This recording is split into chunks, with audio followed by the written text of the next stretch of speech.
Hola, mi nombre es Paulo Ignacio Gómez Gutiérrez. Actualmente estoy cursando quinto en la preparatoria número 6. Este es un video para la clase de Ciudadanía Mundial. Durante este proyecto desglosaremos cosas que aprendimos durante la asignatura, es decir, Ciudadanía Mundial. ¿Qué es ser un ciudadano? El término ciudadano tiene el origen en latín civitas, que significa ciudad.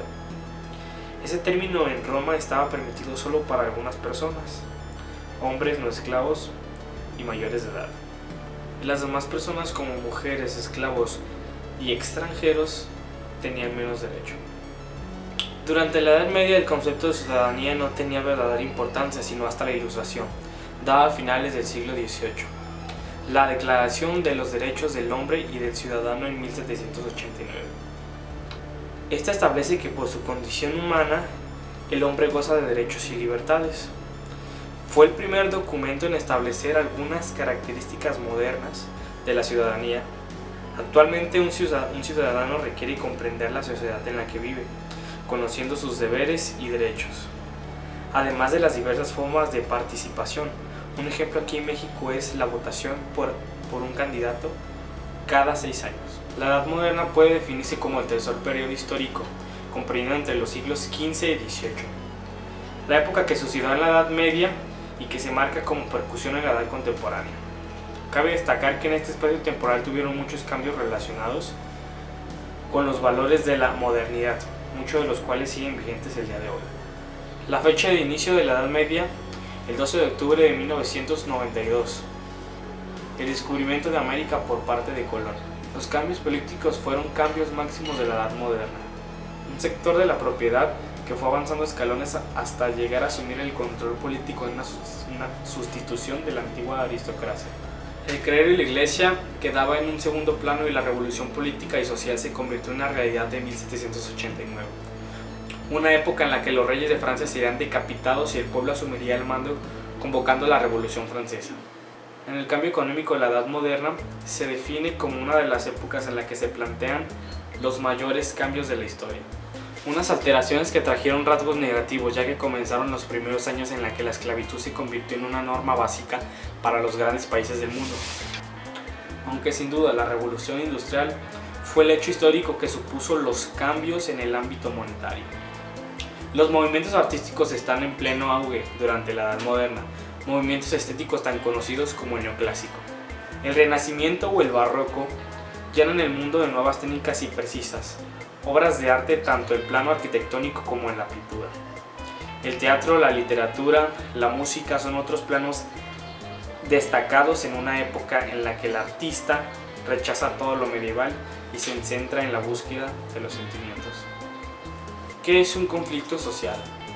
El conflicto social es un enfrentamiento entre dos o más grupos en una misma sociedad. Recordemos que la sociedad es el hábitat del humano, donde suceden todas las manifestaciones de la humanidad. Un conflicto social se produce cuando un grupo relevante de la sociedad lucha por ganar o imponer sus valores, quiere ganar estatus, poder y recursos, y pueden afectar a la estructura o el funcionamiento de la sociedad. Los conflictos sociales son ocasionados por intereses divergentes, esgrimidos por el Estado y distintos grupos de la sociedad.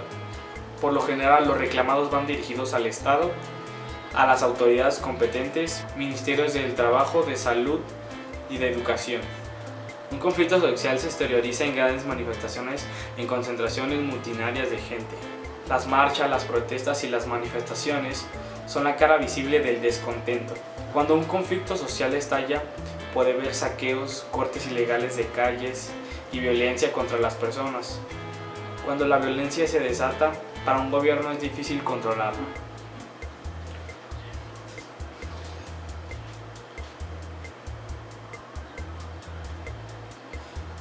Por ello es usual que se utilicen equipos especiales como policías urbanos, como los antimotines, para contenerla. Muchas veces los gobiernos recurren hasta sus ejércitos. Se distinguen varios tipos de conflicto social: funcionales, disfuncionales, reales, irreales o inventados. De los 2 últimos años y en numerosos países y regiones distintas del mundo se han manifestado los conflictos. Uno de los ejemplos más relevantes es las sufragistas. El movimiento sufragista y el derecho al voto femenino, aunque nació en el siglo XIX, fue en el siglo XX cuando tuvo su mayor repercusión. Fue un conflicto social importante que significó un cambio de visión. La mujer pasó de ser ciudadana de segunda sin voz ni voto a tener el derecho a postularse a cargos políticos y votar. Fue punto de partida en la lucha por lograr derechos plenos en diversas constituciones y países. ¿Qué es la multiculturalidad? La multiculturalidad es la existencia de varias culturas que conviven en un mismo espacio físico, geográfico o social. Abarca todas las diferencias que se enmarcan dentro de la cultura, ya sea religiosa, lingüística, racial o étnica. La multiculturalidad es un principio que reconoce la diversidad cultural. Existe en todos los ámbitos y promueve el derecho a esta diversidad. Según la antropología cultural, la multiculturalidad es la constatación de que coexisten varias culturas en un mismo espacio geográfico o social, pero no implica necesariamente que exista una influencia o un intercambio importante entre ellas. La multiculturalidad y la interculturalidad son dos conceptos ligados entre sí.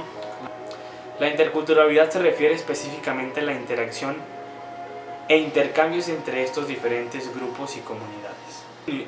¿Qué es el neoliberalismo? El neoliberalismo parte del liberalismo de la segunda mitad del siglo XIX.